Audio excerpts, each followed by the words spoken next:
Coupled plate. ऐसी स्थिति में जहां अधिकांश टारगेट उत्पाद को फिक्सचर करना आसान होता है, परंतु DCA या CSP की साइट मुश्किल होती हैं, वहां कपल्ड प्लेट की तरह का परीक्षण करना आसान हो सकता है। कई तरह के उत्पाद मौजूद हैं, पर उन सब की तकनीक तकरीबन समान है। यह मान लिया जाता है कि DCA या CSP तक आने वाले सिग्नल नेटवर्क बोर्ड पर किसी और साइट पर पारंपरिक प्रोब से एक्सेसिबल हैं। इन प्रोब साइट्स को उत्पाद के साधारण आइसोलेशन परीक्षण के लिए इस्तेमाल किया जाता है। तकरीबन सारे बोर्ड का साधारण तरीके से कॉन्टिन्यूटी परीक्षण भी किया जाता है।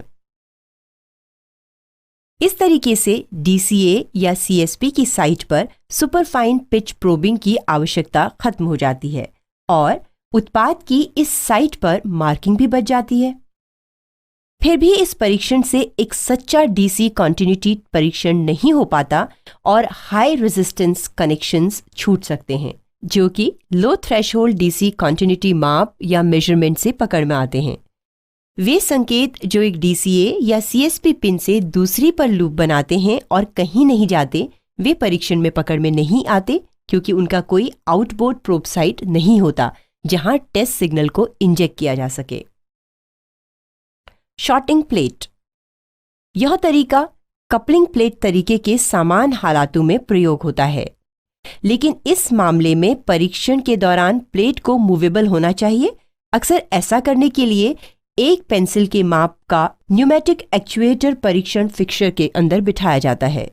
यहां लगाई गई प्लेट एक छोटी चपटी धातु की प्लेट होती है, जिसका माप DCP या CSP साइट के बराबर होता है और यह इलेक्ट्रिकली कंडक्टिव रबर से ढकी हुई होती है। जब इसे उत्पाद के खिलाफ दबाया जाता है, तब यह DCA या CSP साइट पर सभी पैड्स को शॉर्ट कर देती है। इस स्थिति में कॉन्टिन्यूटी परीक्षण आउटबोर्ड प्रोब साइट्स के इस्तेमाल से यह निश्चित करने के लिए किया जाता है कि यह सभी नेटवर्क DCA या CSP साइट के माध्यम से साथ में शॉर्ट हो गए हैं। बाकी सभी नेटवर्क्स कॉन्टिन्यूटी के लिए साधारण तरीके से परीक्षित किए जाते हैं। फिर शॉर्टिंग प्लेट को निकाल दिया जाता है और एक सामान्य आइसोलेशन परीक्षण किया जाता है। Shorting plate.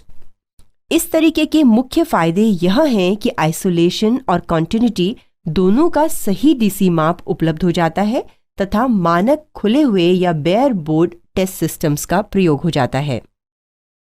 कुछ एप्लीकेशंस में यह चिंता रहती है कि कंडक्टिव रबर द्वारा बहुत ही कम मात्रा में कुछ रसायन छूट जाते हैं, हालांकि इनकी मार्किंग कम से कम होती है।